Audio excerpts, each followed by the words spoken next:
In just about 2 weeks, Sioux Falls School District will welcome students back to the classroom. But after being gone for 5 months, it's going to look a lot different. Teachers are busy with new preparations to help keep students safe. In tonight's Eye on KELOLAND, Lauren Solik introduces you to 2 Sioux Falls teachers getting ready to teach in person once again.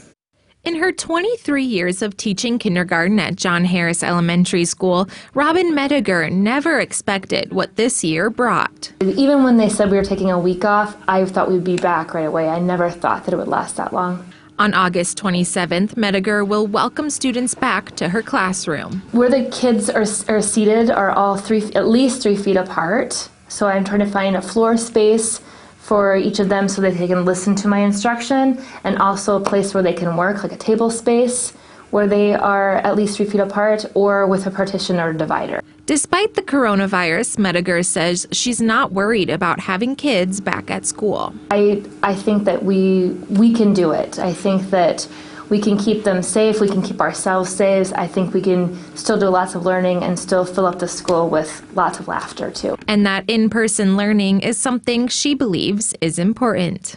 They need to be at school. They need to be with peers. They need to be interacting with people, taking turns, learning how to play a game. They need that to be successful in life. Dawn Sigel is also preparing her first grade classroom for students to come back to Robert Frost Elementary School. So, as soon as the janitors were done cleaning my room, I asked if I could come in because I really needed to process this. And so I came in probably end of June and have been in here quite a bit to try to figure out how to make it work. The 26 first graders in Sigel's classroom will be seated in desks with barriers between them. Sigel says she'd be lying if she said she didn't have any worries about heading into the school year during a pandemic.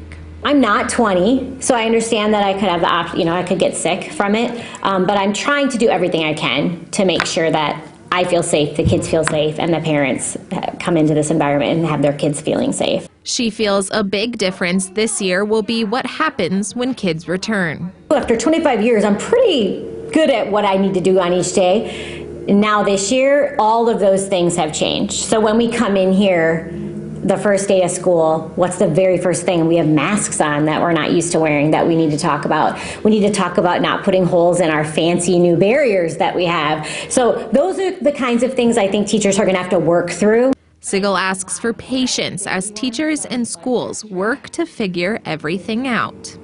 Schools are doing the best they can. Elementary schools, high schools, middle schools, we're all working to try to get our kids back in the classroom here in Sioux Falls. I think the plan is coming together great. With Eye on KELOLAND, I'm Lauren Solik.